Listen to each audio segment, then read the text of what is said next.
बिस्मिल्लाहिर्रहमानिर्रहीम अस्सलाम वालेकुम। आज हमारा एंटी टेस्ट का जो सेशन है नजफ़, उसका मैथ्स का लेक्चर नंबर 16 है। लास्ट लेक्चर में चैप्टर नंबर 7 हमने स्टार्ट किया था और आलमोस्ट हम हाफ़ कर चुके थे उसको। उसके बाद जो प्रोबेबिलिटी वाला सेक्शन था वो भी हमने तकरीबन 70% पढ़ लिया था। आज हमने कुछ प्रोबेबिलिटीज़ के लाज पढ़ने और उससे जो रेलिवेंट क्वेश्चन हैं वो करने हैं हमने। तो स्टार्ट करते हैं। सबसे पहले टॉपिक तो हमारा था प्रोबेबिलिटी का, और इस टॉपिक के अंदर हमने बेसिक डिटेल्स तो इसकी पढ़ ली थी, फार्मूला पढ़ लिया था, रेंज पढ़ ली थी इसकी। अब हम चलते हैं आगे इसके लॉज की तरफ। तो पहला जो हम लॉ यहाँ पढ़ेंगे ये होता है लॉ ऑफ एडिशन, कि आप प्रोबेबिलिटीज़ को ऐड कब करते हैं। तो प्रोबेबिलिटी की लैंग्वेज में यूनियन लिखा हो, एडिशन लिखा हो या और लिखा हो, इसका मीनिंग सेम होता है। तो मैं यहाँ लिख देता हूँ कि यूनियन का साइन हो या आपके पास एडिशन लिखा हो या और वर्ड लिखा हो, तो ये तीनों का मीनिंग जो है वो सेम होगा। तो इसका मतलब है कि लॉ ऑफ एडिशन में क्या होगा, प्रोबेबिलिटी ऑफ दो जो इवेंट्स हैं उनके यूनियन की प्रोबेबिलिटी फाइंड करनी होगी हमें। Probability of A union B. तो रूल ये कहता है कि ये होगा probability of A plus probability of B और minus probability of A intersection B.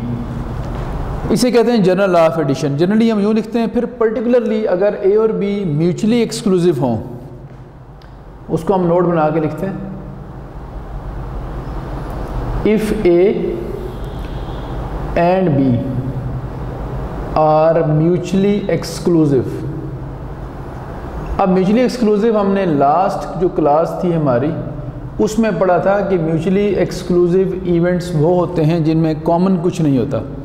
जैसे ये आपके सामने जो फैक्टर नज़र आ रहा है ए इंटरसेक्शन बी का, तो अगर ये म्यूचुअली एक्सक्लूसिव हुए तो ए इंटरसेक्शन बी एम्प्टी सेट होगा, यानी उसकी फेवर में कोई नहीं होगा। तो फिर उसकी जो प्रोबेबिलिटी होगी वो अल्टीमेटली ज़ीरो हो जाएगी। तो जब ये ज़ीरो हो जाएगा तो लॉ ऑफ एडिशन सिर्फ इतना रह जाएगा। तो मैं लिखता हूँ कि अगर ए और बी म्यूचुअली एक्सक्लूसिव इवेंट्स होंगे देन फिर जो प्रोबेबिलिटी बनेगी, probability of A union B, ये बनेगी probability of A plus probability of B, यानी सिर्फ ये जो प्रोबेबिलिटी है वो इतनी रह जाएगी। तो ये होता है हमारे पास law of addition for mutually exclusive events. अब हम इससे कुछ क्वेश्चंस करते हैं ताकि इसको अप्लाई करना सीखें कि रियल लाइफ में कैसे ये अप्लाई होता है। तो मैं आपको लास्ट टाइम याद होगा मैंने आपको डाइस वाली एग्जांपल दी थी। अगर एक डाई आप थ्रो करते हैं और उसकी आउटकम्स को नोट करते हैं, तो मैं लिखता हूँ आपके सामने। क्वेश्चन की प्रॉपर वर्डिंग लिखने का टाइम तो चूँकि नहीं होता, सिर्फ मैं आपको बात समझा देता हूँ कि क्वेश्चन हम यूँ बना लेते हैं कि हमने लेट से एक क्यूबिकल डाई जो है वो थ्रो की है। तो आप जानते हैं जब लूडो वाली जो डाई होती है उसको थ्रो करते हैं तो उसके ऊपर क्या आउटकम्स आती हैं। तो जो सैम्पल स्पेस आपके पास बनती है, और सैम्पल स्पेस के बारे में आपको मैंने बताया था कि ये वो सेट होता है जिसमें पॉसिबल आउटकम्स होती हैं एक्सपेरिमेंट की। तो डाई थ्रो करें तो पॉसिबल आउटकम्स हमारे पास 1, 2, 3, 4, 5 और 6 ये आ सकती हैं। अब जो क्वेश्चन है वो मेरा ये है, मैं बल्कि बोल देता हूँ, आप लिख लें इसको। A cubical die is thrown, what is the probability that number of dots on the uppermost face is 3 और 5। क्वेश्चन ये है कि डाई थ्रो की है, क्या पॉसिबिलिटी है, क्या प्रोबेबिलिटी है कि जो उसका अपर मोस्ट फेस है उसके ऊपर 3 आए या 5 आए। 3 और 5। और का मतलब देखें, और का मीनिंग, यूनियन का मीनिंग, एडिशन का मीनिंग एक ही है। तो आप देखें, सबसे पहले तो ये देखते हैं कि ए हम कहते हैं इवेंट इसको शो करता है कि जो नंबर ऑफ डॉट्स हैं, नंबर ऑफ डॉट्स इज़ 3, और बी हम कहते हैं ये इवेंट है कि जो नंबर ऑफ डॉट्स हैं इज़ 5। तो आप मुझे बताएं ए और बी की फेवर में कौन कौन से होंगे। तो ए की फेवर में क्या आएंगे, देखें। सो ए की फेवर में आएगा हमारे पास, जिसमें नंबर ऑफ डॉट 3 होंगे, इसका मतलब वो 3 है, सिर्फ एक है। और बी की फेवर में क्या होगा, 5 होगा, ये वाला 5। अब आपने देखें फाइंड करनी है प्रोबेबिलिटी ऑफ ए और बी। तो इसका मतलब अगर मैं लिखता हूँ probability of A union B, तो यूनियन का मतलब और होता है, ए शो कर रहा है कि नंबर ऑफ़ डॉट्स 3 हों, बी शो कर रहा है कि नंबर ऑफ़ डॉट्स 5 हों। तो ए यूनियन बी का मतलब है कि नंबर ऑफ़ डॉट्स 3 और 5 हों, या 3 हों या 5 हों। तो रूल ये कहता है कि अगर ये दोनों म्यूचुअली एक्सक्लूसिव हैं तो फिर ये ला यूज़ होगा, और अगर कुछ कॉमन हुआ तो फिर ये ला यूज़ होगा। तो आप जानते हैं इन दोनों में कोई भी चीज़ कॉमन नहीं है। So these two events are mutually exclusive events. Hence जो रूल होगा वो सिर्फ इतना होगा, probability of A plus probability of B. आप देखिए ए की जो प्रोबेबिलिटी है बाय द रूल क्या होती है, number of favourable outcomes over number of total outcomes, number of favourable outcomes over number of total outcomes. तो ए की फेवर में कितने हैं इस वक्त, 3, टोटल कितने हैं, सॉरी ए की फेवर में इस वक्त एक एलिमेंट है, बी की फेवर में एक एलिमेंट है। तो 1 आउट ऑफ 6 इसकी हो जाएगी, 1 आउट ऑफ 6 इसकी हो जाएगी, तो टोटल बन गई 2 आउट ऑफ 6, दैट इज़ 1/3। तो ये आ गई हमारे पास प्रोबेबिलिटी ऑफ ए और बी या ए यूनियन बी, यानी सम ऑफ डॉट्स 3 हो या 5 हो। तो ये इसकी आपके पास प्रोबेबिलिटी आ गई है। उम्मीद है यहाँ तक आपको बात समझ आ गई होगी। कुछ क्वेश्चन इसके मैं और करवाता हूँ ताकि लॉ ऑफ एडिशन आपको पूरी तरह क्लियर हो जाए। इससे पहले आपको समझाना पड़ेगा जो एक और लॉ है हमारे पास, लॉ ऑफ मल्टीप्लिकेशन, वो कर लेते हैं, फिर हम लॉ ऑफ एडिशन और लॉ ऑफ मल्टीप्लिकेशन के इकट्ठे क्वेश्चन करेंगे। तो शुरू करते हैं।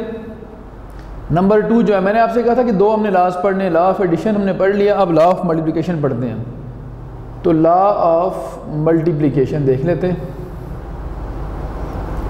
लॉ ऑफ मल्टीप्लिकेशन, ये लॉ ऑफ मल्टीप्लिकेशन और लॉ ऑफ एडिशन दोनों प्रोबेबिलिटीज़ के लॉ हैं बेसिकली। अब देखें जिस तरह यूनियन एडिशन का के साथ मैंने बताया था कि यूनियन का, एडिशन का और का सेम मीनिंग होता है, इसी तरह याद रखें कि मल्टीप्लिकेशन के अंदर इंटरसेक्शन, मल्टीप्लिकेशन और एंड का जो वर्ड है ये वाला, एंड, मल्टीप्लिकेशन और इंटरसेक्शन तीनों का सेम मीनिंग है, और एडिशन और यूनियन का मीनिंग क्या है, सेम है। तो इसका मतलब लॉ ऑफ एडिशन में अगर यूनियन है तो लॉ ऑफ मल्टीप्लिकेशन में ए इंटरसेक्शन बी होगा। तो हम यूँ लिखेंगे probability of A intersection B is equal to probability of A into probability of B. But ये उस वक्त एप्लीकेबल है जब ए और बी इंडिपेंडेंट इवेंट्स होंगे आपके पास, और आपके पूरे कोर्स के अंदर जितने क्वेश्चन हैं फर्स्ट ईयर में वो सारे के सारे हैं ही इंडिपेंडेंट इवेंट्स वाले। तो इसका मतलब है हमें ज़्यादा डेप्थ में जाने की ज़रूरत ही नहीं है, और कोई केस हम बनाते ही नहीं है। वैसे इसके हायर लेवल पे 2 केसेस होते हैं, डिपेंडेंट और इंडिपेंडेंट का। मैं कोशिश करूँगा कि एक क्वेश्चन आपको डिपेंडेंट वाला भी करवा दूँ जो कि आपके कोर्स में नहीं है, लेकिन इसलिए करवा दूँ ताकि उसका आइडिया हो। और कुछ क्वेश्चन आपके एंटी टेस्ट में यूजुअली थोड़े से हायर लेवल के भी कभी कभार आ जाते हैं, BS लेवल के, तो अवेयरनेस आप लोगों को उसकी होनी चाहिए। तो बहरहाल इनिशियली इसको लिखते हैं, probability of A intersection B क्या होता है, probability of A into probability of B. जैसा कि मैंने बताया कि इंटरसेक्शन का मीनिंग क्या होता है, मल्टीप्लिकेशन, और यूनियन का मीनिंग क्या होता है, एडिशन। तो अब यहाँ देखते हैं कब ये होल्ड करेगा, साथ लिख देते हैं कि ये उस वक्त होल्ड करेगा if A and B are independent events. Independent events वो होते हैं जिनमें एक की प्रोबेबिलिटी का दूसरे की प्रोबेबिलिटी के ऊपर कोई इन्फ्लुएंस नहीं होता, उन्हें हम कहते हैं वो इंडिपेंडेंट इवेंट्स हैं। तो ये बात आपके MCQs में भी आ चुकी है एक बार, कि ये पूछा गया था कि if P of A intersection B is equal to P of A into P of B then what conclusion can be drawn about A and B। तो आपने आंसर जो ऑप्शन है वो ये थे कि A and B are mutually exclusive, A and B are dependent, A and B are independent, और एक शायद हुआ होगा A and B are non mutually exclusive. तो जो करेक्ट ऑप्शन था वो था A and B are independent events. चलिए जी, दोनों लॉज हमने पढ़ लिए। अब हम इनके कुछ क्वेश्चंस करते हैं ताकि ये जो डिपेंडेंट और इंडिपेंडेंट वाली बात है ये आप लोगों को पूरी तरह क्लियर हो जाए। तो क्वेश्चन करने से पहले जिस तरह अभी हमने डाइस वाले क्वेश्चन देखे हैं, इसी तरह कॉइन्स वाले क्वेश्चन भी कर सकते हैं हम। और एक और बड़ी स्पेशल कैटेगरी आती है जिसमें कार्ड्स वाले क्वेश्चन आते हैं। प्लेइंग कार्ड जो हैं उनसे कुछ लोग आप में से फेमिलियर भी होंगे। हमने यहाँ अपने जो नॉलेज है उसको सिर्फ थोड़ा सा एनहांस करने के लिए हमने वो चीज़ें पढ़नी है, अदरवाइज़ हमें उन कार्ड से कोई कंसर्न नहीं होता। लेकिन जो डिस्ट्रीब्यूशन ऑफ कार्ड है वो समझ आएगी तो जो आपके टेक्स्ट के अंदर कुछ क्वेश्चन लिखे हुए हैं कार्ड से रिलेटेड वो हमें तब ही समझ आएंगे। तो मैं जो कार्ड्स की डिस्ट्रीब्यूशन है उसके हवाले से आपको यहाँ डिटेल से बताता हूँ कि किस तरह से कार्ड्स होते हैं, उनमें कितनी कैटेगरीज होती हैं, किस किस कलर के कार्ड होते हैं, ताकि आप उनसे रिलेवेंट कोई भी क्वेश्चन है तो उसको अटैम्प्ट कर सकें।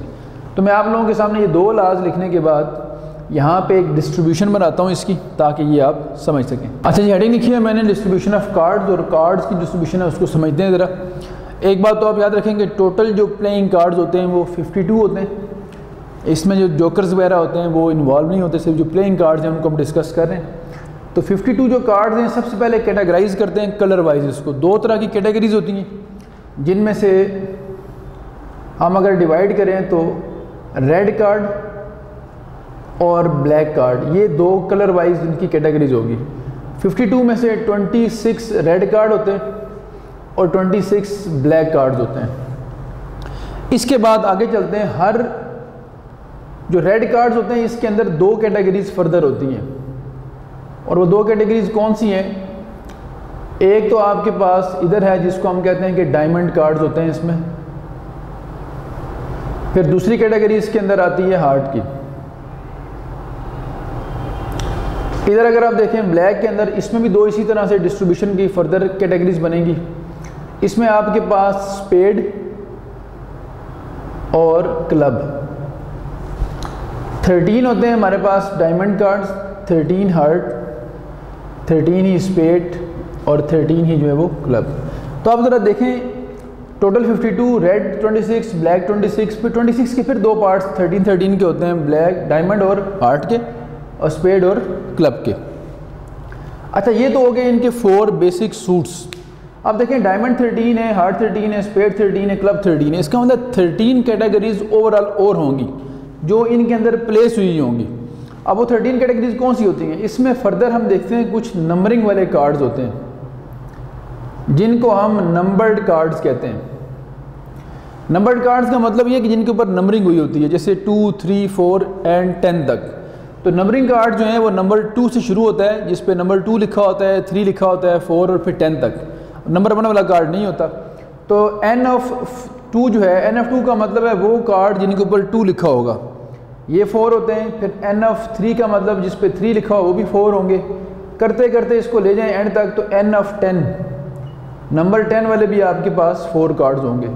तो टोटल अगर काउंट करें तो चूँकि नंबर 1 नहीं है, अगर नंबर 1 से शुरू होते तो ये 40 हो जाते, 10 4 = 40।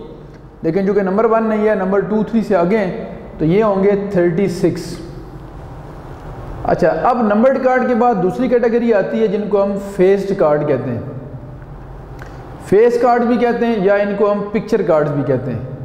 ये वो होते हैं जिन पे आमतौर पे फेसेस बने होते हैं। और फेसेस कौन से होते हैं? आप लोग अगर थोड़ा सा आपको आइडिया हो तो किंग होता है, नंबर ऑफ किंग, फिर क्वीन, और तीसरी कैटेगरी होती है जैक की। तो किंग, क्वीन और जैक, ये 3 के जो हैं वो उसके ऊपर फेस बने होते हैं। किंग भी 4 होते हैं, क्वीन भी 4 और जैक भी 4। तो फेस्ड कार्ड हो गए आपके पास 12। और लास्ट कैटेगरी होती है, इसको हम कहते हैं एस। एस वाले जो कार्ड होते हैं उनको हम अगर ए से डिनोट करें तो ये सिर्फ 4 होते हैं। अब आप ज़रा नोट करें कि ये सारे कार्ड्स इन 4 सूट्स में किस तरह से पड़े हुए होते हैं, किस तरह अरेंज हुए होते हैं। तो आप ये देखें, आपने ऑब्जर्व शायद बात की हो कि हर कैटेगरी के 4-4 कार्ड हैं। नंबर 2 के 4 कार्ड, नंबर 3 के 4, नंबर 4 के, नंबर 5 के, नंबर 10 के भी 4 कार्ड्स। फिर किंग 4, क्वीन 4, जैक 4, फिर एस भी कितने 4। तो इसका मतलब ये हुआ कि 4 कार्ड क्यों रखे गए हैं, जो कि 4 बेसिक सूट्स हैं। अब अगर मैं कहता हूँ ना कि मेरे पास नंबर 2 वाले 4 कार्ड हैं, तो नंबर 2 वाला एक कार्ड डायमंड होगा, नंबर 2 वाला एक कार्ड हार्ट होगा, नंबर 2 वाला एक स्पेड होगा, नंबर 2 वाला एक क्लब होगा। यानी 4 कार्ड होने की रीज़न ये है कि हर सूट के अंदर क्लब, स्पेड, हार्ट, डायमंड, हर सूट के अंदर एक एक कार्ड पड़ा होता है। अगर 4 किंग हैं तो किंग वाले जो 4 कार्ड हैं, एक डायमंड का होगा, एक हार्ट का, एक स्पेड का और एक क्लब का। अगर क्वीन 4 हैं वो भी इसी तरह, जैक 4 हैं वो भी इसी तरह। नंबर 10 वाले 4 कार्ड है, नंबर 10 एक इसके पास, एक इसके पास, एक इस और एक इसके पास होगा। अगर एस 4 है तो एक क्लब का एस होगा, एक स्पेड का, एक हार्ट का और एक डायमंड का। तो ये जो लिखे हुए 4 + 12 + 36, ये 52 कार्ड्स बनते हैं सारे। ये जो 52 कार्ड्स हैं वो ये इधर पड़े हुए होते हैं। तो इसका मतलब है कि ये सारी इसकी हो गई डिस्ट्रीब्यूशन। अब मैं इस डिस्ट्रीब्यूशन से रेलिवेंट कुछ क्वेश्चन आपसे पूछूंगा, बल्कि मैं यहाँ करवाऊँगा, तो साथ साथ आप लोग उसको पढ़ेंगे ताकि ये डिस्ट्रीब्यूशन आप लोगों को क्लियर हो जाए। तो शुरू करते हैं, पहला क्वेश्चन लिखते हैं, उसके बाद फिर आगे चलेंगे हम। अच्छा जी, मैंने ये पहला क्वेश्चन लिखा आप लोगों के सामने, और ये क्वेश्चन असल में लॉ ऑफ एडिशन को एक तो अप्लाई करना सिखाना था और रिवाइज भी हो जाएगा, साथ ही आपका दूसरा जो कार्ड्स की डिस्ट्रीब्यूशन है उसको भी हम समझ लेंगे इससे। तो क्वेश्चन ये है कि अ card is drawn out of 52 playing cards, एक कार्ड ड्रा किया गया 52 प्लेइंग कार्ड्स में से। व्हाट इज़ द प्रोबेबिलिटी, क्या प्रोबेबिलिटी होगी that it is a diamond card और अ किंग, या वो डायमंड कार्ड हो या वो किंग हो। दूसरा पार्ट है इट इज़ अ किंग और अ जैक, किंग हो या जैक हो। और तीसरी सिर्फ सिंपल सी बात है कि it is a faced card, वो फेस्ड कार्ड हो। अब हम करते ही हैं थोड़ा सा आप लोगों को समझाने के लिए कि अगर मैं इसको सोल्यूशन लिखता हूँ प्रॉपर, तो कोशिश करते हैं कि ज़रा शॉर्ट लिखें ताकि आप MCQs के लिए अटेम्प्ट करना सीखें इसको। और का मतलब मैंने आपको बताया था कि जहाँ भी आएगा ये एडिशन को शो करेगा, इसमें इट मीन्स कि ये लॉ ऑफ एडिशन यानी यूनियन वाले क्वेश्चन हैं।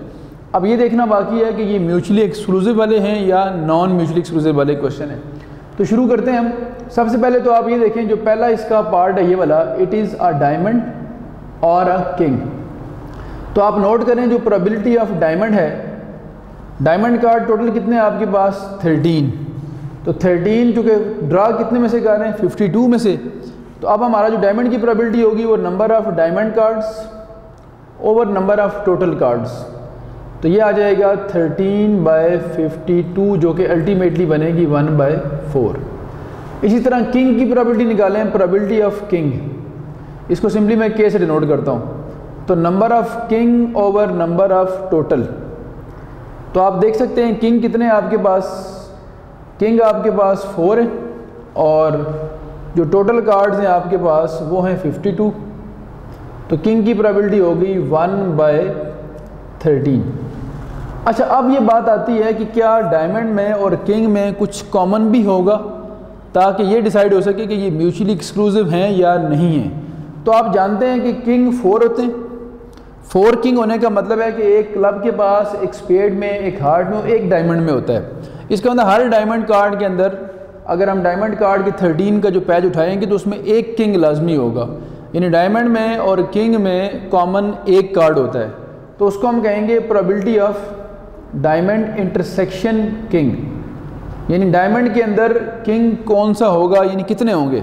और इंटरसेक्शन का मीनिंग एंड भी होता है, तो वो कार्ड जो डायमंड भी हो और किंग भी हो तो एक कार्ड होगा, तो फेवर में एक आ जाएगा। टोटल कितने 52। तो अब ये 3 चीज़ें हो गई, probability of diamond, probability of king और प्रोबेबिलिटी ऑफ कॉमन। अब आते हैं असल बात पे। तो पहला जो पार्ट था हमारा वो क्या था कि आपने प्रोबेबिलिटी फाइंड करनी है कि वो डायमंड हो या किंग हो। प्रोबेबिलिटी ऑफ डायमंड और आगे क्या लिखा हुआ है, और का मतलब यूनियन है, और किंग। तो ये रूल क्या कहता है कि probability of diamond plus probability of king और minus probability of diamond intersection king. तो ये आपके पास बनेगा, डायमंड देखें कितने 1/4 इसकी प्रोबेबिलिटी बन जाएगी, और इसकी अगर हम देखें तो ये बनती है 1/13, और इसकी अगर देखने बनती है 1/52। ये सारा अगर सिंप्लीफाई किया जाए, आप अगर इसको इसी फॉर्म में रखते हैं, इस फॉर्म में, तो 13 + 4 17, 17 - 1 कितना हो गया 16, 16/52 बनेगा, और अल्टीमेट रिजल्ट आएगा 4 4 × 16, 4 13 ज़ा, तो 4/13 प्रोबेबिलिटी आ गई किसकी, इसकी हमारे पास। और ये वो केस था जब आपको कुछ ना कुछ कॉमन मिल रहा था इसमें। तो ये हो गया पहला पार्ट, लॉ ऑफ एडिशन का जो जनरल केस था वो यहाँ पे अप्लाई भी हो गया, रिवाइज भी हो गया आप लोगों का। अब मैं आता हूँ सेकंड पार्ट के ऊपर और उसको सॉल्व करता हूँ। आप सेकंड पार्ट शुरू करते हैं। इसका सेकंड पार्ट में क्या था देखें, इट इज़ अ किंग और अ जैक। किंग भी देखें 4 हैं, जैक भी कितने हैं 4, और किंग और जैक 2 इंडिपेंडेंट कैटेगरीज हैं, इसमें कॉमन कुछ नहीं होता। इसका मतलब ये म्यूचुअली एक्सक्लूसिव हो जाएंगे। तो probability of king 4/52, probability of jack, इसको मैं जे से डिनोट कर रहा हूँ 4/52, और आपने फाइंड करना है कि वो जैक और किंग हो, किंग और जैक सॉरी। तो प्रोबेबिलिटी ऑफ किंग और जैक, यानी किंग और जैक का मतलब है कि या किंग हो या जैक, तो उसको हमने यूनियन के फॉर्म में लिखा, तो ये बनेगा probability of king plus probability of jack. वो जो इंटरसेक्शन वाला पोर्शन था वो यहाँ क्यों नहीं लिखा हमने, चूँकि यहाँ कॉमन कुछ नहीं है और ये म्यूचुअली एक्सक्लूसिव है। तो देखें किंग की प्रोबेबिलिटी है 4/52, जैक की प्रोबेबिलिटी भी 4/52 है। तो 4 + 4 कितना हो जाएगा 8/52, 4 2 ज़ा 8 एंड 4 13 ज़ा 52। ये हो गया सेकंड। अब थर्ड पार्ट भी यहीं कर लेते हैं इसके साथ ही। थर्ड पार्ट में हमसे पूछा गया, अगर आप ऑब्जर्व करें तो हमसे ये कहा गया है कि it is a faced card. Faced वो जिनके ऊपर किंग, क्वीन और जैक की पिक्चर्स बनी होती हैं। तो फेस्ड कार्ड टोटल देखें तो कितने होते हैं 12। तो ये मैं डायरेक्ट लिख देता हूँ, चूँकि हमने MCQs के लिए अटैम्प्ट करना है। प्रोबेबिलिटी ऑफ फेस्ड कार्ड क्या होगा, number of favourable outcomes over number of total. Faced 12 होते हैं, टोटल 52 होते हैं, तो ये आ जाएगा 12/52। तो ये एक सिंपल सा पार्ट था आखिरी। आप देखें टेबल से कैसे 4 3 ज़ा 12, 4 4 ज़ा 4, 13 ज़ा 52। तो ये आ गई 3/13 प्रोबेबिलिटी ऑफ फेस्ड कार्ड। यहाँ ये क्वेश्चन ख़त्म होता है। अब हम एक क्वेश्चन करते हैं लॉ ऑफ मल्टीप्लिकेशन का भी, ताकि वो भी आपका यहाँ अप्लाई भी हो जाए और रिवाइज भी हो जाए आप लोगों का। 2 cards are drawn, 2 card draw कर रहे हैं, are drawn from a deck of 52 playing cards such that card is replaced after first draw. 2 आप कार्ड्स ड्रा कर रहे हैं, लेकिन उनको साइमल्टेनियसली इस तरह कर रहे हैं कि जब पहला कार्ड आप ड्रा करके देखते हैं तो दूसरा कार्ड ड्रा करने से पहले कार्ड को रिप्लेस करते हैं। यानी first that side that the card is replaced after first draw. First draw करने के बाद उस कार्ड को रिप्लेस करना है, ताकि जो टोटल नंबर ऑफ़ कार्ड्स 52 हैं 52 ही रहें। क्योंकि अगर हम रिप्लेसमेंट नहीं करेंगे तो कार्ड्स कम हो जाएंगे और अगले बार ड्रा करने के ऊपर जो पहले बार जो ड्रा होगा उसका इन्फ्लुएंस होगा, जिसको फिर हम कहेंगे वो डिपेंडेंट इवेंट्स हैं। यानी दूसरे की प्रोबेबिलिटी पहले की प्रोबेबिलिटी पे डिपेंड करेगी।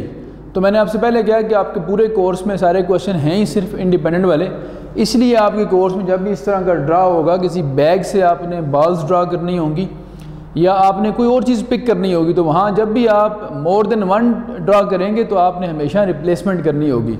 रिप्लेसमेंट कर दी जाए तो फिर अगली जो नेक्स्ट अटैम्प्ट होती है उस पर पिछली अटैम्प्ट का कोई इन्फ्लुएंस नहीं होता। इस केस में ये बनते हैं इंडिपेंडेंट इवेंट्स। और हमने पढ़ा है कि लॉ ऑफ मल्टीप्लिकेशन है ही सिर्फ इंडिपेंडेंट वाला आपके कोर्स में। डिपेंडेंट वाला मैं एक क्वेश्चन इसी के अंदर करूँगा ताकि आपको वो भी समझा दूँ। तो इनिशियली ये करते हैं पहले हम।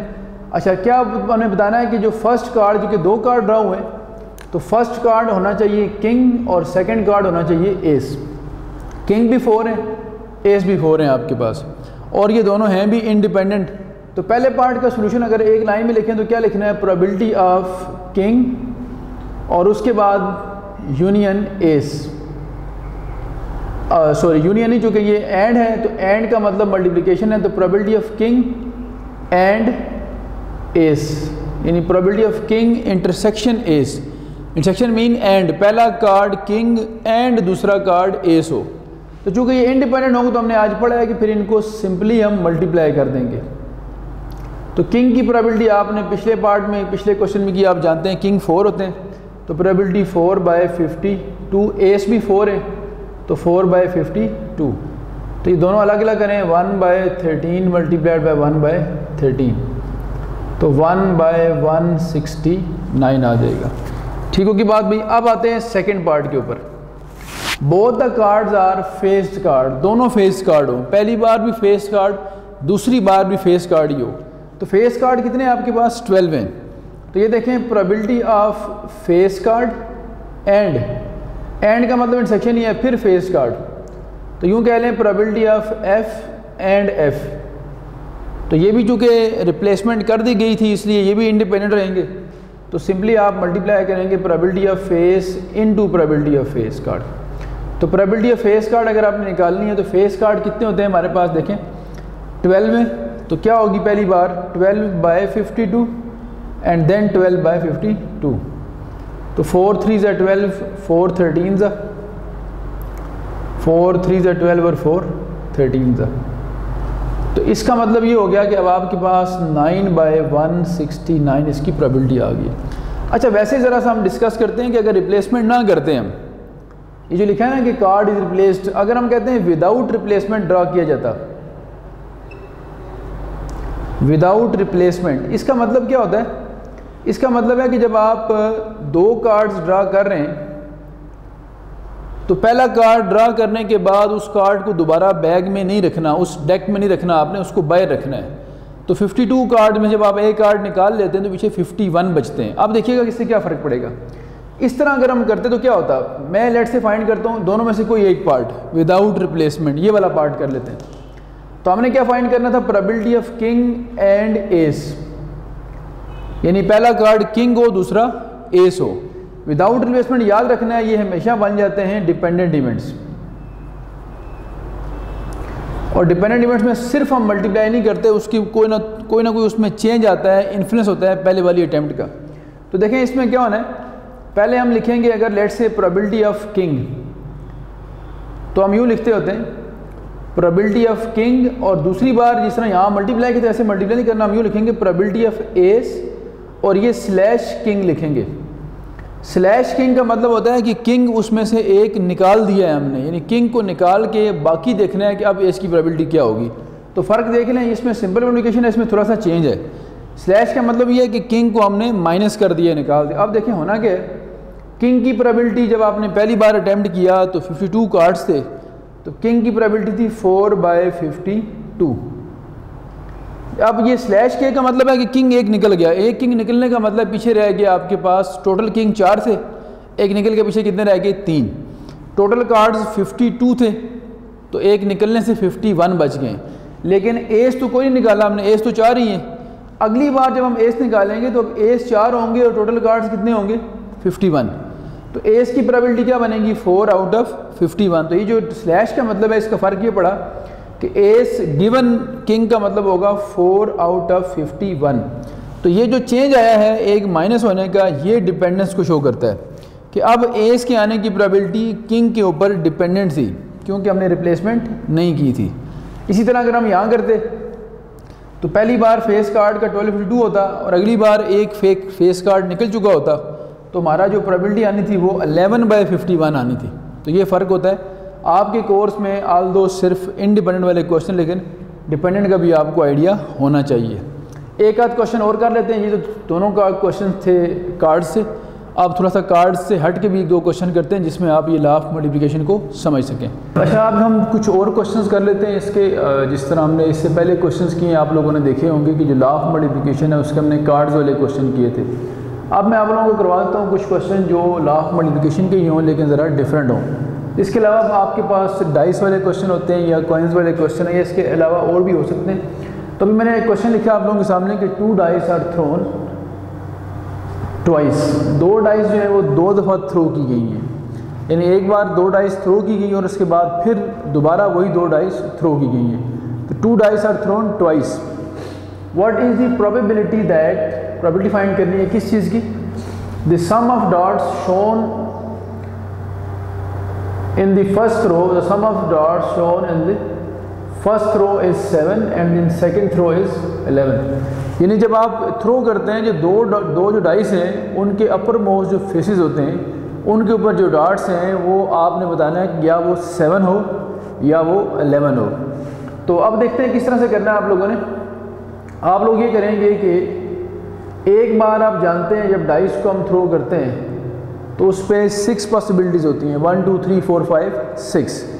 और अगर 2 दफ़ा थ्रो करेंगे तो पॉसिबिलिटीज़ याद रखा करें हमेशा मल्टीप्लिकेशन से बढ़ती हैं। अगर एक बार थ्रो करने से 6 हैं तो 2 दफ़ा थ्रो करने से 6 × 6 हो जाएंगी 36। अगर 3 दफ़ा थ्रो करेंगे 6 × 6 हो जाएगा 216। तो इसका मतलब है कि जो पॉसिबिलिटीज़ हैं वो मल्टीप्लाई होकर बढ़ती हैं। सेम केस कॉइन्स के साथ भी है। एक बार कॉइन टॉस करें 2 पॉसिबिलिटीज़ हैं, हेड और टेल। 2 दफ़ा करेंगे तो 4 हो जाएंगी, 3 दफ़ा करेंगे तो 2 × 2 × 2 8 हो जाएंगी एंड सो ऑन बढ़ता जाएगा। तो जब हमने 2 डाइस थ्रो करनी है तो जो सैम्पल पॉइंट्स होंगे वो 36 होंगे। 36 पॉसिबल आउटकम्स बनेंगी। वो कैसे बनेगी मैं यहाँ लिख के बताता हूँ आपको। हम कह देते हैं कि ये डाई 1 है, फर्स्ट डाई होगी, और ये आपके पास सेकेंड है। फर्स्ट डाई के ऊपर क्या आ सकता है 1 2 3 4 5 और 6, और सेकेंड डाई के ऊपर क्या आ सकता है 1 2 3 4 5 और 6। अब हमने ये देखना है कि जब 2 थ्रो होंगी इकट्ठी तो फिर क्या पॉसिबिलिटी बनती है। तो पहला बनेगा आपके पास 1,1, ये बन जाएगा 1,2। अब ये 1,1 का मतलब है कि 1 फर्स्ट डाई पे 1 आए, सेकंड पे भी 1 आए। इसका मतलब है फर्स्ट पे 1 आए, सेकंड पे 2 आए। फिर इसी तरह 1,3 हो जाएगा, यहाँ 1,4 हो जाएगा, यहाँ 1,5 हो जाएगा, यहाँ 1,6। अब इसका मतलब क्या है कि फर्स्ट पे 1 और सेकंड पे कितना है 6। अगर यहाँ पे हम आते हैं तो ये आ जाएगा 2,1, फिर इसी तरह 3,1, फिर 4,1, फिर 5,1 और फिर 6,1। अब इसी तरह मैं सारा ये टेबल आप लोगों के लिए फिल कर देता हूँ और फिर उसके बाद देखते हैं कि हमने इसको किस तरह अटैम्प्ट करना है। तो मैं फिल करना शुरू करता हूँ इसको। अच्छा जी, ये मैंने टेबल फिल कर दिया सारा, ये सारा टेबल आपके सामने बना हुआ है। अब आपको चूँकि आपका कंसर्न है कि फर्स्ट थ्रो पे 7 आए सम ऑफ डॉट और सेकंड थ्रो में 11 आए, तो ये जो हमने टेबल बनाया है 2 डाइस वाला, अगर आप देखें तो सम कहाँ कहाँ पे 7 बन सकता है, उसको अगर हम हाईलाइट कर दें आप लोगों के सामने तो ये देखें सम 7 बन सकता है यहाँ पे जब 6 और 1 हो, यानी एक डाई पे 6 दूसरे पे 1 आए तब 7 बनता है। 5 2 से 7 बनता है, 4 3 से, 3 4 से, 5 2 से और 1 6 से। ये वो आउटकम्स हैं 6 आपके पास कि जिनके ऊपर जो डॉट्स का सम है वो 7 के इक्वल आ रहा है। और दूसरा था सम ऑफ थ्रो, जो सम ऑफ डॉट सेकंड थ्रो में वो कितना हो 11 वाले आप देखें तो ये 2 आपके पास ऑप्शन हैं जिसमें सम ऑफ डॉट्स जो है वो क्या है 11 है, 6 5 या 5 6। आगे चलते हैं। इसके बाद अब मैंने ये टेबल बना लिया, फर्स्ट थ्रो यहाँ लिख लेते हैं और सेकंड थ्रो यहाँ। हम कहते हैं कि ए एक इवेंट है, यानी ए रिप्रेजेंट कर रहा है किसको कि जिसमें सम जो है सम ऑफ डॉट्स इज 7 और इसको हम कहते हैं ये बी है। कौन सा इवेंट है कि सम ऑफ डॉट्स जो है इज 11। तो अब ज़रा मुझे आप देख के बताएं कि ए की फेवर में, यानी जब सम 7 होगा तो उसकी फेवर में कितनी आउटकम्स हैं 1 2 3 4 5 6, तो नंबर ऑफ फेवरेबल आउटकम्स इसकी आ गई हमारे पास 6। और बी की फेवर में अगर आप काउंट करें तो जिनका सम 11 बनता है वो सिर्फ 2 हैं। तो ये आपके पास, ये सपोज करते हैं फर्स्ट थ्रो है और ये कौन सी सेकंड। अब चूँकि दोनों थ्रोज जो हैं वो एक दूसरे पे डिपेंड नहीं कर सकती, इसलिए हम कहेंगे ये दोनों ए और बी इंडिपेंडेंट इवेंट्स हैं। तो अब हमारी प्रोबेबिलिटी हमने कौन सी फाइंड करनी, देखें। सो प्रोबेबिलिटी थी हमारी कि सम जो है वो 7 हो, फर्स्ट थ्रो पे कितना सम होना चाहिए 7 और सेकंड थ्रो पे कितना होना चाहिए 11। तो फर्स्ट थ्रो पे सम 7 को हमने ए से डिनोट किया हुआ है, सेकेंड थ्रो में सम जो 11 है उसको हमने बी से डिनोट किया हुआ है। तो इसका मतलब है probability of A and B आपने फाइंड करना है। ए एंड बी का मतलब है कि पहले पे 7 आए थ्रो में और दूसरे में कितना आए 11 आए। एंड का मतलब होता है इंटरसेक्शन, और अगर ये इंडिपेंडेंट इवेंट्स हैं तो हमने पढ़ा हुआ है कि जो इंटरसेक्शन है उसको हम सिंपली दोनों को आपस में मल्टीप्लाई कर देंगे। अब प्रोबेबिलिटी ऑफ ए क्या होगी आपके पास, देखें रूल क्या कहता है, number of favourable outcomes over number of total outcomes. Probability of B क्या होगी, number of favourable over number of total. तो ए की फेवर में कितने हैं 6, टोटल कितने हैं आपके पास 36, 6/36। बी की फेवर में 2 है, टोटल 36। तो ये बन जाएगा 1/6 और 1/18। 1/6 1/18 इनको आपस में आप मल्टीप्लाई कर दें और जो आंसर बनेगा आपके पास ये आ जाएगा 1/108। 1/108 ये इसकी प्रोबेबिलिटी आ जाएगी। अच्छा आगे चलते हैं। अब जिस तरह ये हमने फाइंड कर लिया है, अब अगर कोई और क्वेश्चन भी आता है डाइस वाला और वो कोई और सम आपसे पूछता है तो वो एंड वाले जितने क्वेश्चन होंगे उनको आपने इस तरह से इंडिपेंडेंटली मल्टीप्लाई करके सॉल्व कर देना है। एक आखिरी क्वेश्चन इसी का लॉ ऑफ मल्टीप्लिकेशन का और देख लेते हैं और उसके बाद ये जो चैप्टर 7 है इसका काम हम वाइंड अप करते हैं। अच्छा मैंने आप लोगों के सामने एक और प्रॉब्लम लिखा है। अब एक हमने क्वेश्चन किया कार्ड्स वाला, फिर हमने एक डाइस वाला क्वेश्चन किया। अब एक क्वेश्चन एक रियल लाइफ प्रॉब्लम है बेसिकली। इसमें हमें ये कहा गया है कि the probability that a person A will be alive. A कोई भी पर्सन है और उसके अलाइव होने की जो प्रोबेबिलिटी है 15 ईयर्स हैंस, इसका मतलब है आने वाले जो 15 साल है उसमें। तो एक पर्सन ए के नेक्स्ट 15 ईयर्स की अलाइव होने की जो प्रोबेबिलिटी है वो 5/7 है, यानी ए की प्रोबेबिलिटी अलाइव होने की 5/7 है। And probability that another person B, एक और बी है पर्सन, उसके 15 ईयर्स नेक्स्ट जो 15 ईयर्स है उसमें अलाइव होने की जो प्रोबेबिलिटी है वो 7/9 है। अब ये हो सकता है कोई ऐसी डिजीज़ हो कि जिसके ऊपर रिसर्च की गई हो और ये अंदाज़ा लगाया गया हो, एक्सपेक्टेशन हो उनकी कि इस डिज़ीज़ के लोग तकरीबन इतने अरसे तक ज़िंदा रह सकते हैं और उनके ये चांसेस हैं। खैर इससे हमारा कंसर्न नहीं, हमने इसको एज ए क्वेश्चन देखना है और प्रोबेबिलिटी हमने फाइंड करनी है किस किस्म की वो देखें। फाइंड दी प्रोबेबिलिटी दैट, अब मैं अगर देखूं तो मैंने 3 पार्ट बनाए हैं, बुक में सिर्फ 1 पार्ट लिखा हुआ है। ये आपकी बुक का क्वेश्चन है, मैंने सिर्फ उसी को लिखा है ताकि बुक वाला भी काम आपका रिवाइज़ हो और इसके साथ थोड़ा सा विजन आपका बढ़ाने के लिए मैंने 2 पार्ट्स और लिखनी है। तो ये पहले वाला पार्ट बुक बेस्ड है और 2 बाकी मैंने खुद लिखे हैं ताकि कुछ और चीज़ें भी आपको समझ आ सकें। पहली प्रोबेबिलिटी है बोथ विल बी अलाइव, यानी दोनों ज़िंदा रहें नेक्स्ट 15 ईयर्स। दूसरी है none of them will be alive, यानी कोई भी ज़िंदा ना रहे, इसकी क्या प्रोबेबिलिटी है। और तीसरी है कि at least one of them will be alive. अब हम देखते हैं, ये देखें प्रोबेबिलिटी ऑफ ए जो है, यानी ए के अलाइव होने की जो प्रोबेबिलिटी है वो आपके पास है 5/7। तो ये याद रखा करें, किसी इवेंट के अकर करने की प्रोबेबिलिटी और अकर ना करने की प्रोबेबिलिटी जो है, दोनों का सम हमेशा 1 के इक्वल होता है। यानी इनका अगर देखा तो कंप्लीमेंट विद रिस्पेक्ट टू 1 होता है। अगर ए के अलाइव होने की ये 5/7 है तो ए के डेड होने की यानी अलाइव ना होने की प्रोबेबिलिटी को हम डिनोट करेंगे उसके बार यानी कंप्लीमेंट से। इसका मतलब ये हो गया कि ये अगर सक्सेस को शो कर रहा है तो ये फेलियर को शो कर रहा है। तो 5/7 अगर उसकी सक्सेस है, उसके अलाइव होने की प्रोबेबिलिटी है, तो उसका फेलियर यानी उसके डेड होने की होगी 1 - 5/7। तो 1 - 5/7 आ जाएगा आपके पास 2/7। इसी तरह से अगर हम कहते हैं कि बी के अलाइव होने की प्रोबेबिलिटी तो वो 7/9 है और बी के अलाइव ना होने की प्रोबेबिलिटी जो है, जिसको उसका बाहर यानी कंप्लीमेंट कह सकते हैं, ये होगी 1 में से माइनस करें 7/9 तो यू विल गेट 2/9। तो इसका मतलब है ये हमारे पास आ गई 2 तरह की प्रोबेबिलिटीज़, अलाइव होने की और डेड होने की। अब हम आते हैं सोल्यूशन पे। पहले पार्ट है कि बोथ विल बी अलाइव, दोनों अलाइव हो। अब ये भी इंश्योर कर लें बात कि ये ए और बी जो इवेंट्स हैं, जो पर्सन ए और बी हैं, ये इंडिपेंडेंट हैं, क्योंकि कहीं मेंशन नहीं हो रहा कि ये दोनों एक दूसरे के ऊपर डिपेंड कर रहे हैं। हो सकता है 2 डिफरेंट हॉस्पिटल्स के अंदर एक ही डिजीज़ वाले लोग हों, एक हॉस्पिटल इस्लामाबाद में हो, एक कराची में या पेशावर में या लाहौर में, कहीं भी हो सकता है। तो ये इसका मतलब ये हुआ कि ये 2 इंडिपेंडेंट सर्वे किए गए हैं। तो यहाँ पे हम ये नहीं कह सकते कि ये डिपेंडेंट है, तो ये अगर इंडिपेंडेंट है तो फिर इंडिपेंडेंट वाला रूल लगाएंगे प्रोबेबिलिटी का। तो आपने फाइंड करना है प्रोबेबिलिटी ऑफ ए भी अलाइव हो एंड बी भी अलाइव हो। एंड का मतलब क्या होता है? इंटरसेक्शन। तो ए भी यानी बोथ कब अलाइव होंगे? जब ए भी अलाइव हो और बी भी अलाइव हो। और अगर ये इंडिपेंडेंट हमने बताए हैं तो फिर इन दोनों को सिंपली आप इंडिपेंडेंट के रूल से मल्टीप्लाई कर देंगे। प्रोबेबिलिटी ऑफ ए देखें कितनी है, 5/7। प्रोबेबिलिटी ऑफ बी है 7/9। 7 से कट जाएगा तो 5/9 इज़ दी रिक्वायर्ड आंसर। ये पहला हो गया। दूसरे की तरफ आते हैं। दूसरे में हमें कहा गया है जी कि at least none of them will be alive, कोई भी जिंदा ना रहे। तो इसका मतलब नन ऑफ देम का मतलब है कि ए भी डेड हो और बी भी डेड हो आने वाले 15 ईयर्स में।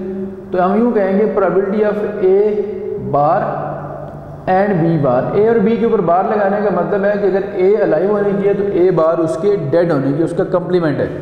तो इसको भी चूँकि जिस तरह उनका अलाइव होना एक दूसरे पे डिपेंड नहीं कर रहा, इस तरह उनका डेड होना भी एक दूसरे पे डिपेंड नहीं कर रहा। तो ये भी इंडिपेंडेंट है, तो ये सिंपली आप दोनों को मल्टीप्लाई कर देंगे। तो ए बार आपके पास कितना है 2/7 और बी बार आपके पास है 2/9। तो ये आ जाएगा आपके पास टोटल जो है वो 4/63, ये आ जाएगा इसका आंसर। तीसरा जो पार्ट था हमारे पास, ये देख लेते हैं। थर्ड पार्ट में ये कहा गया at least one of them will be alive, दोनों में से कम एक ज़िंदा होना चाहिए।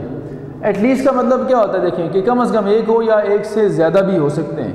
तो हम यूँ कहेंगे कि इसमें प्रोबेबिलिटी ऑफ एटलीस्ट का जो होगा, इसका तरीकाकार ये होगा कि आप इसके 3 ऑप्शंस लेंगे। कौन कौन से? पहला ऑप्शन ये है कि ए अलाइव हो एंड बी डेड हो, पहला ऑप्शन ये हो गया। और दूसरा ऑप्शन ये है कि ए डेड हो एंड बी अलाइव हो, क्योंकि एक कम से कम जिंदा रखना है हमने। और तीसरा भी एक ऑप्शन है कि ये दोनों जो हैं ये अलाइव हो जाएं। तो एटलीस्ट का मतलब क्या होता है? आइदर ए और बी और बोथ, यानी मैक्सिमम कितने हो सकते हैं ये नहीं उसने कहा हुआ, कम से कम एक ज़िंदा रहना चाहिए। तो ए भी हो सकता है, एक बी भी हो सकता है और दोनों भी हो सकते हैं। अब ये सारे के सारे चूँकि इंडिपेंडेंट हैं, और का मतलब प्रोबेबिलिटी की लैंग्वेज में एडिशन होता है, इसका मतलब है फिर ये क्या होना है, इनको इंडिपेंडेंट होने की वजह से जिस तरह अलाइव होना और डेड होना डिपेंड नहीं करता, दोनों को सिंपली हम मल्टीप्लाई कर देंगे। Probability of A into probability of B bar, और का मतलब क्या आ जाएगा एडिशन, फिर probability of A bar into probability of B, फिर इसका मतलब एडिशन, और probability of A into probability of B. तो इनको आप मल्टीप्लाई करते जाएं, ए बी बार बी, तो प्रोबेबिलिटी ऑफ ए आपके पास क्या है जी 5/7, और बी बार आपके पास कितना है 2/9, फिर ए बार आपके पास है 2/7, और बी जो है आपके पास प्रोबेबिलिटी ऑफ बी कितना है 7/9, फिर ए हमारे पास है 5/7 और बी हमारे पास है फिर 7/9। इन सारों को सिंप्लीफाई कर लेते हैं, तो ये आपके पास देख लें क्या बनना है, एलसीएम सारों का बन जाएगा 63 और 35, 7 5 35 ये बनेगा, 14 आपके पास यहाँ से आ जाएगा और 10 आपके पास यहाँ से आ जाएगा। तो 35 और प्लस 10 45 और ये आ जाएगा आपके पास मिला के 59। तो 59/63 जो है वो इसकी ओवरऑल प्रोबेबिलिटी हमारे पास आ जाएगी। यहाँ पे हमारा प्रोबेबिलिटी का टॉपिक ख़त्म होता है, चैप्टर 7 हमारा यहाँ क्लोज हो गया। इसके अलावा आप अगर कोई दिखना चाहें क्वेश्चन तो खुद देख सकते हैं। एक एग्जांपल आखिरी में आपको करवा देता हूँ जो आपकी बुक में ही लिखी है और अच्छी एग्जांपल है समझने के हवाले से। उसके बाद ये हो जाएगा कि हमारा चैप्टर जो है वो हर लिहाज से कंप्लीट हो जाएगा। तो एग्जांपल लिख लेते हैं आखिरी, और चैप्टर तकरीबन हमने क्लोज कर दिया है। सिर्फ एग्जांपल लिख के थोड़ा सा आपको अवेयरनेस देनी है कि प्रोबेबिलिटी को हम रियल लाइफ में यूज़ कैसे कर सकते हैं। तो बेसिकली वो एग्जांपल प्रोबेबिलिटी के यूज़ के हवाले से है, तो देख लेते हैं उसको। अच्छा जी, मैंने एक क्वेश्चन लिखा आप लोगों के सामने, ये एप्लीकेशन है बेसिकली प्रोबेबिलिटी की रियल लाइफ में। हमें ये कहा जा रहा है कि the number of rainy days in Murree during the month of July. ये असल में जुलाई का जो मंथ है इसका पिछले 10 साल का जो डाटा है वो जो भी वहाँ पे लोग प्रिडिक्ट करने वाले हैं या फोरकास्ट करने वाले हैं उन्होंने कलेक्ट किया, और उन्होंने ये देखा कि अगर रेनी डेज मरी में जुलाई के मंथ में देखे जाएं और वो भी पास्ट 10 ईयर्स के, तो ये डाटा हमारे सामने आता है। यानी किसी अगर स्टार्ट में सपोज किसी ईयर से किया तो उसमें 20 दिन बारिश हुई, फिर नेक्स्ट 20 अगले साल फिर 20 दिन जुलाई के मंथ में, फिर 22, 22, 23 और कब करते करते यहाँ तक। तो 10 साल की जो डाटा वो उन्होंने कलेक्ट किया जुलाई के मंथ का, और उन्होंने आपसे ये पूछा है कि आप एस्टिमेट करें the probability of rain falling on a particular day of July. तो आप ये बताएं कि इस डाटा की बेस पे क्या बता सकते हैं कि जुलाई के किसी पर्टिकुलर डे में बारिश के क्या चांसेस होंगे मरी में। तो उसको देख लेते हैं। दूसरी बात उन्होंने ये कही है कि फिर इसी को देखते हुए हमने बताना है find the number of days in which picnic programme can be made by a group of students who wish to spend 20 days in Murree. फिर हमने बताना ये है कि एक ग्रुप है स्टूडेंट्स का जो ये चाहता है कि वो 20 दिन जुलाई के मंथ के मरी में गुजारे। तो उन 20 दिनों में उनके पिकनिक प्रोग्राम के लिए कितने दिन फिट होंगे, कितने दिन सूटेबल होंगे। पिकनिक मीन्स उन्होंने उन 20 दिनों में आउटिंग करनी है अगर, तो कितने दिन उनकी आउटिंग के लिए सूटेबल हो सकते हैं जिनमें रेन ना हो। तो देख लेते हैं। सबसे पहले तो ये देखें प्रोबेबिलिटी होती है number of favourable outcomes over number of total outcomes. तो मैंने जिसकी प्रोबेबिलिटी फाइंड करनी है उसको एक इवेंट ए कह दी है। ए इवेंट है rain falls on a particular day in of July. तो जुलाई के किसी पर्टिकुलर डे जो रेन फॉल होने का चांस है, रेन फॉलिंग का, उसको हमने ए से डिनोट कर दिया। अब आप देखिए अगर हम ए की प्रोबेबिलिटी फाइंड करेंगे तो इसका मतलब हम ये देखना चाह रहे हैं कि किसी पर्टिकुलर डे में जो उस पर्टिकुलर डे के रेनी डे होने का कितना चांस है। तो हम क्या करेंगे, पहले इसकी फेवर में देखेंगे नंबर ऑफ़ फेवरेबल डेज, बारिश की फेवर में कितने दिन है, over number of total days. तो बारिश की फेवर में जो जुलाई में दिन बनते हैं वो आपके पास ये लिखे हुए, इन सारों को ऐड कर लेते हैं।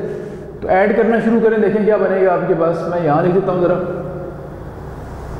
तो शुरू करते हैं, पहले 20 डेज बारिश के थे, फिर 20 हैं, वो सारे लिखे हुए आपके सामने। 22, फिर 23 है, 21 है, 24 है, फिर 20 है, फिर 22 और फिर 21। इन सारों को अगर आप ऐड करते हैं तो ये बनेंगे नंबर ऑफ़ रेनी डेज़, जो बारिश की फेवर में दिन होते हैं जुलाई में, टोटल 10 सालों के अंदर। और अगर हम NFS देखते हैं तो NFS का मतलब है total number of days in July, और वो भी कितने सालों के, 10 ईयर्स में। तो आप जानते हैं जुलाई में 31 डेज़ होते हैं, और 10 सालों में कितने होंगे, 31 मल्टीप्लाई बाई 10, तो 310 डेज़ बन जाएंगे।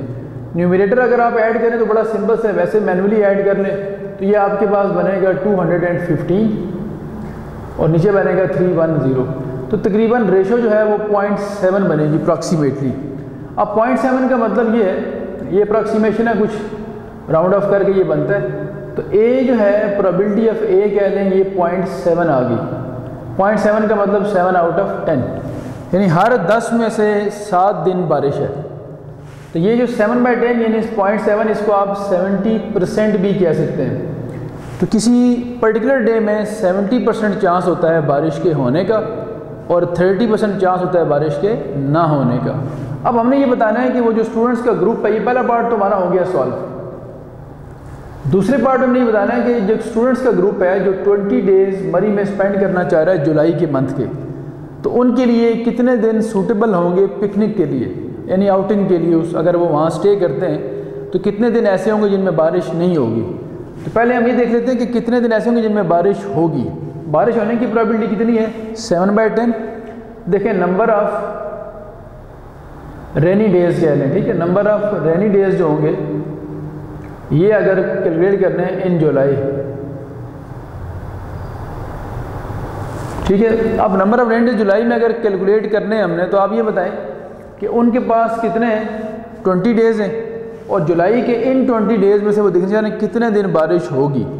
तो आप क्या कर लें इसमें से, बल्कि यूँ कर लेते हैं number of rainy days out of 20 days, उन 20 दिनों में से कितने दिन बारिश के चांसेस होंगे।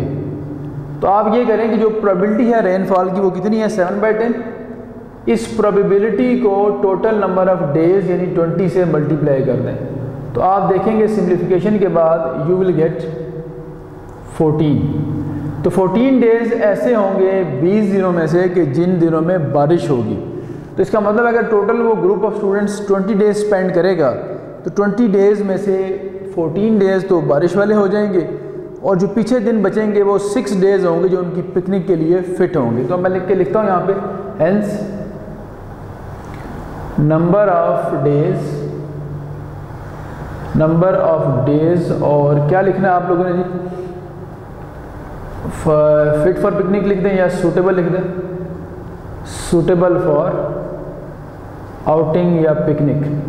ये बनेंगे हमारे पास, टोटल 20 थे, उनमें से 14 निकाल दें बारिश वाले, तो 6 डेज़ होंगे उन स्टूडेंट्स के लिए पिकनिक के लिए सूटेबल। तो यहाँ ये एक रियल लाइफ प्रॉब्लम था, इसको हमने क्लोज़ किया है। अब आप सोच रहे होंगे कि अगर MCQs में आए तो इतना टाइम कैसे आपने अपना कम करना है। तो देखें MCQs में आता है तो कोई सिंपल सी बात है, आप सिर्फ ये क्वेश्चन आपके सामने स्क्रीन पे लिखा हुआ होता है, क्योंकि कंप्यूटर बेस्ड सारे टेस्ट होते हैं। आप सिर्फ इतना कर लें कि इन सारों को ऐड कर लें, 20 + 20 40, 40 + 22 62, इस तरह करते करते मैनुअली ऐड करें ऐड करके डिवाइड करें जुलाई के टोटल डेज़ पे, 31 मल्टीप्लाई बाई 10 310 पे। तो ये मेरा ख्याल है हार्डली इस पर आपका थोड़ा सा टाइम लगता है और आपको अप्रॉक्सीमेशन मिल जाती है 0.7। इस अप्रॉक्सीमेशन का मतलब है ये प्रोबेबिलिटी आ जाएगी। तो सिर्फ आपने डायरेक्ट ये 2 काम करने हैं, डायरेक्ट आपको ये आंसर मिलेगा। इस आंसर को आपने नंबर ऑफ़ डेज से मल्टीप्लाई कर देना है, तो नंबर ऑफ़ रेनी डेज़ आ जाएंगे। टोटल 20 है, 20 में से 14 रेनी डेज़ निकाल दें, बाकी 6 बचता है, तो 6 हमारे पास सूटेबल डेज़ होंगे फॉर पिकनिक। इसके साथ हम चैप्टर का यहाँ अख्ताम करते हैं। आज तक के लिए इतना काफ़ी है। नेक्स्ट क्लास में इंशाल्लाह हम चैप्टर नंबर 8 जो है वो स्टार्ट करेंगे। अल्लाह हाफिज़।